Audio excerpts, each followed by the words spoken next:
Hello and welcome to another Game Art Games Production lesson. This is lesson 2, and in this tutorial we'll be following on from the previous lesson in which we shall be expanding on your modeling toolset in order to make this freaking awesome Warhammer that you see before you right here. So without further ado, let's crack right on. So if you go up to the 3D Studio Max button up in the top left corner and hit New, don't save any changes to the demo file, and what we're going to do is we're going to open a new file. That will open a new file right here, and we'll be able to create a new model in there. Go up to the Create tab up here, and what you're going to do is you're going to select the box button, and you're going to draw a box into your viewport like so. Hold down the left mouse button and drag out in your grid in order to set the parameters for the base of the box. And once you've done that, release the button and drag up, and that will set the height of your box like so. You want a box sort of roughly with these proportions, but don't worry too much about it. You can tailor the proportions later on to whatever look you fancy. So once you've got that sorted out, I'm going to hit F4 just to switch on the edge view mode, so you can see the edges as you're editing them. Right click on the box and convert the box to an editable poly like so. There you go. Okay, so now that we've got that sorted, I'm going to name my box Warhammer. Be sure to name everything that you create. Right, okay. So we discussed sub-selection modes in the last lesson. So what I want you to do is to hit 4, and that will drop you into face selection mode. And I want you to select this face and this face of the box at opposite ends. And what we're going to do is we're going to extrude those out using the extrude tool. You can find it up here under Edit Polygons. And hit the button next to the extrude button, which is this one here, and that will open up a little menu for you. And it has a gauge in. If you grab the arrows on the gauge and hold down the left mouse button, you can drag that up and down, and that will basically dictate how far out you can extrude the faces. So extrude the faces out to about this distance, so like so, and hit the tick, and that will confirm your edit. Okay, once you've got to that point, I'm going to go into edge selection mode by hitting 2. And you can also hit this button here, and I'm going to select these 2 edges. Now what I want to do is I want to select all of these edges all the way around the perimeter of my box, but clicking around on lots of different edges can get a little time consuming and tedious. So what I'm going to do is I'm going to hit Alt R, and that will basically use ring select in order to select all of those edges. What that does is that that will select all parallel lines in a row away from your selection. So you can make a selection like that, hit Alt R, and it will select all the other lines around in a ring like that. Okay, once you've got those selected, we're going to go up to Connect up here. Once again, click on the button next to Connect, and that will bring up another menu. We're going to dial the first gauge to 2, which will give us 2 connections. We're going to dial down the middle gauge, which pinches the 2 lines together, and then the final gauge slides them along the edge that they've been created on, so you can slide those into the center like so. And yeah, let's just pinch those a little bit further. There we go, and slide them further towards the middle so that these 2 gaps are roughly equidistant. There you go. Once you're done with that, hit the tick, and that will confirm your selection once again. Once we're at that stage, I'm going to just grab these 2 edges, and I'm going to do something similar to ring selecting, which is loop select. If you hold Alt and hit L, that will loop select it, and as you can see, it will basically select in a loop, extending out from your initial kind of like line selection, like so, which is pretty handy. So once I've got that, I'm going to hit R, and that will bring up my my scale gizmo. And what I can do is I can scale down my my selection a little bit. As you can see, when I'm scaling it, what's happening is it's actually kind of like bringing my selection into the center, which is not the effect that I want to have at the moment. So the reason it's doing that is because I've got my selection center set to the wrong setting here. So if you ever have this this problem right here, what you can do is you can come up to this button. if you hold down the left button on that, you can slide down to this button here, which is the use pivot point center, and you should be able to basically scale those as if they've got independent kind of like centers now, and that's more the effect that I wanted to have right there. Okay. So now that we've got to that point, what I'm going to do is I'm going to play around with the proportions of the front of the hammer. So I'm going to go into face selection mode, select through my my object like this, select all of the faces all the way through, and I'm just going to increase the size of that, move it forward a little bit. With my gizmo there, I hit W to bring up my transform gizmo, which allows me to kind of like move the selection around. E brings up rotate, R brings up your scale tool. So I'm going to scale along the x-axis here, just to kind of like narrow that down a little bit. Hit W to move it again. And then what I'll do is I'll just grab this face and I'll move it in. Right there. And that'll do for now. Okay, with the backside of the hammer, I'm going to make the selection again through, selecting through using the marquee tool. I'm going to scale that up a little bit just to make it a little bit more chunky, and I'm just switching between the move gizmo and the scale gizmo, just to kind of like make a few edits there. Then what I'm going to do is you'll probably remember on the demo model that the rear face of the hammer was actually collapsed down into a spike. So I'm going to use this collapse button over here to basically collapse down this selected face right here. So if I hit that, that collapses it down into a single point, and there you have the spike at the back of your hammer. Okay, so once we've got to this point, I'm going to select the top face here, and we're going to use the inset tool and the bevel tool in order to create the spike on the top side of the hammer. So come up to your command rollout here, and you're looking under Edit Polygons for the Inset button. Click on that. That will bring up a menu, and you can dial that up, and that will kind of like basically move it inwards. It shrinks the face down and insets it. So around about there is fine, and when you get it to there, just hit the tick to confirm it. Same drill. Go up to the bevel button. Click on the button next to the main button there. That will bring up a menu. And you've got two gauges this time, so if you grab the arrows by left clicking and holding, you can drag that up and down to dictate how far in or out of the surface it moves. So we want it to be just proud of the surface a little way like that. And then you can use the second gauge to dictate how big the face is, so you can shrink it all the way down. Don't go too far, because you'll cross it over and you'll have problems with your mesh. You can also bevel it so that it balloons out a little way as well, but we want that to sit on top like a little trapezoid like that. Okay, right, so go up to inset one more time. We'll dial it back out so it's about that size. And what I'm going to do is I'm going to use with that face selected, I'm going to use the scale gizmo just to turn it into a little square like that. And from that, we're going to extrude out a face to create the spike that's a little bit long. So just dial it down so it's a more reasonable size. Click the tick, and then we're just going to collapse that down into a spike as we did last time using the button over here.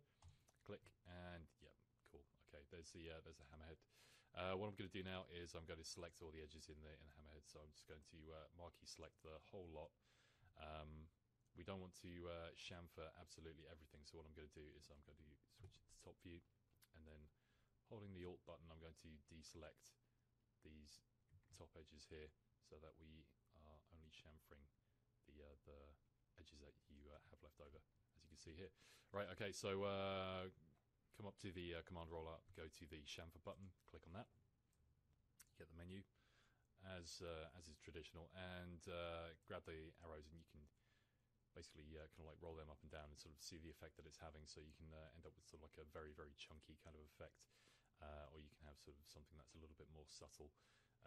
Chamfer's great because it kind of like it really picks out the light on the edges of the object that you're trying to chamfer.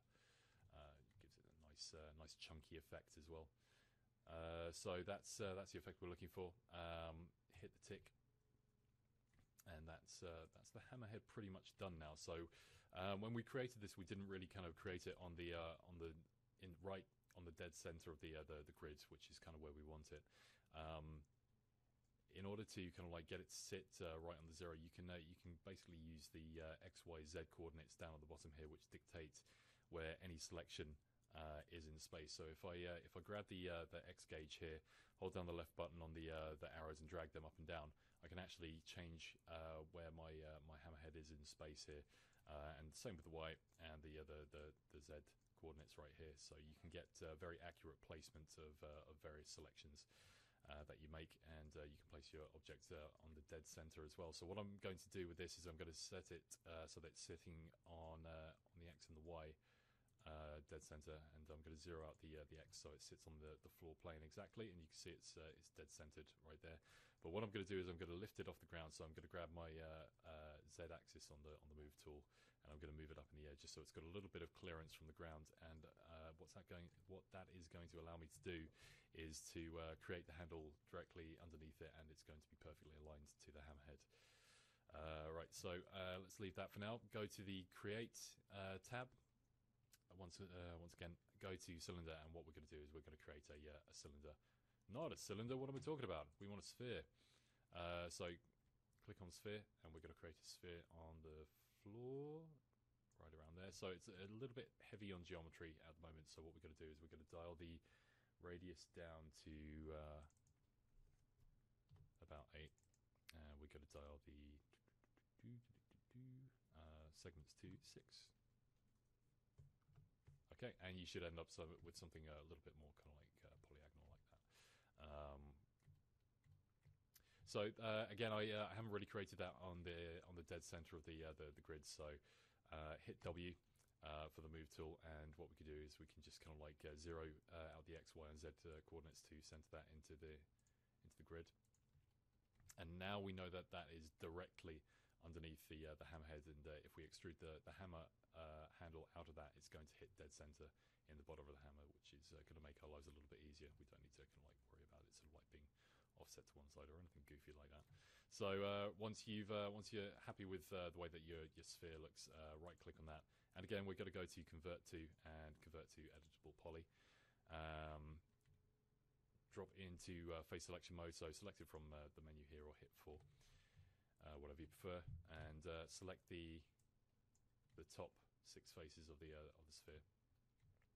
And what we're going to do is we're just going to inset that a little way to around about there, and confirm that, and then we're going to extrude that out. So extrude that up into the hammer, and there we go. We've got ourselves a nice little handle there. So click confirm on that. So just I know I'm kind of like optimizing your topology a little bit. If I select the hammerhead here and I press Alt X, you can go into X-ray mode, and what you'll notice that the tip of the handle still has kind of like polygons on the top there.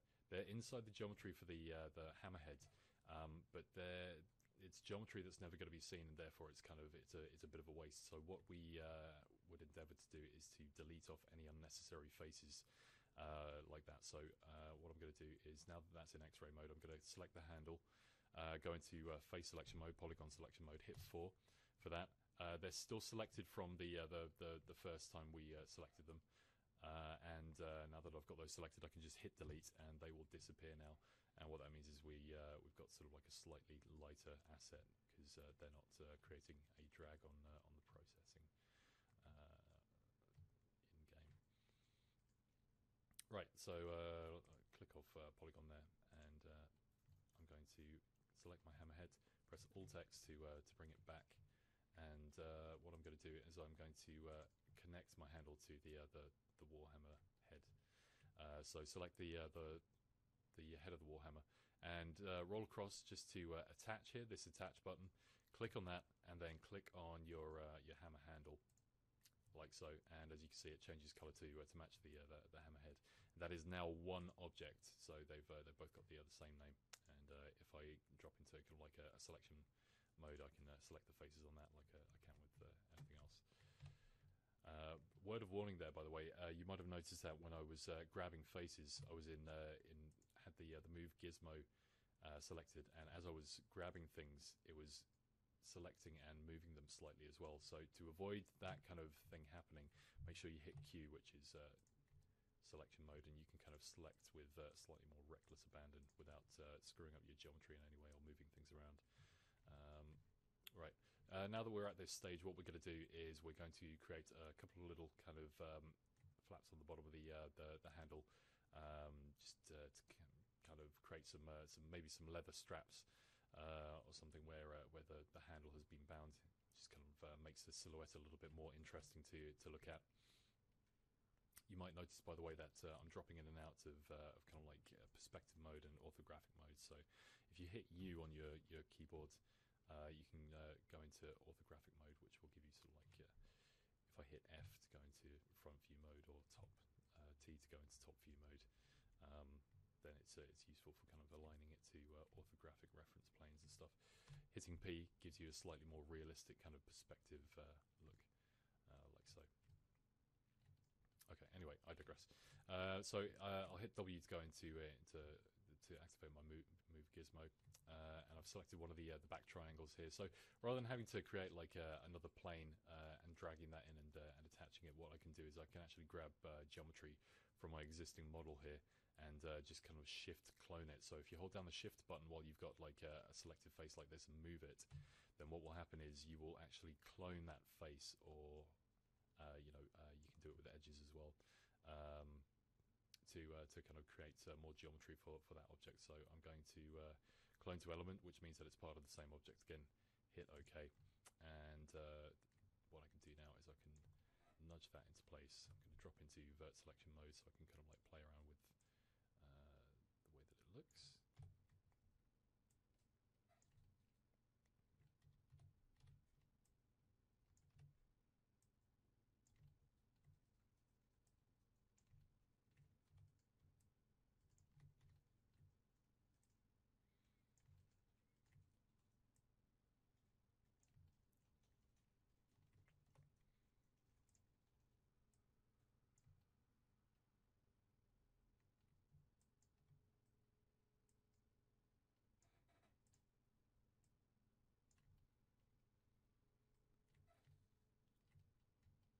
Okay, so just playing around at the moment, and okay, once you've got that into place, what you can do is you can clone that again. So hold shift and drag in whichever direction you fancy. Clone to element, just OK that, and that will give you a second little kind of like bit of binding, leather strapping, and just kind of angle that off a little bit. And yeah.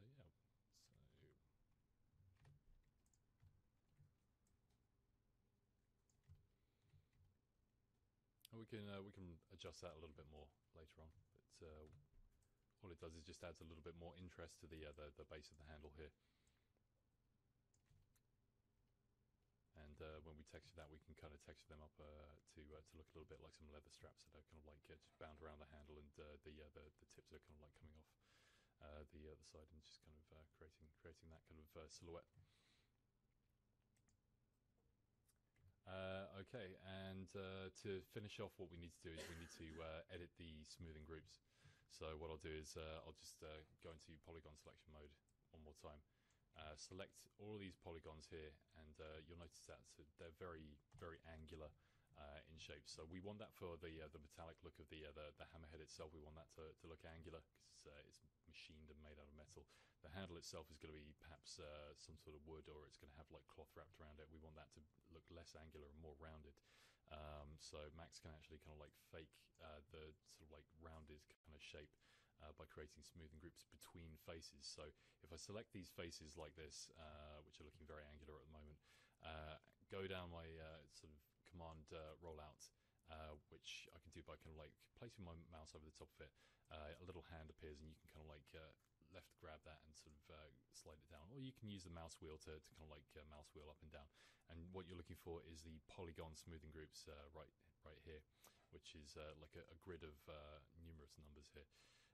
And what we could do is we can just grab one of these numbers, the first one there, and that will create a smoothing group between all of these faces that we have selected. So if I click on that, you'll notice that the shading changes across those faces. If I deselect, then you can see that instead of a faceted look, we now have like quite a pleasant rounded effect to it, which gives it like a better rounded kind of shape. So for cases like this, or if for example you were making a character, you wouldn't want the facets on their face to look too sort of like angular. You want a natural organic look, so you would select those faces, and you would apply a smoothing group so that you get this nice rounded effect between faces.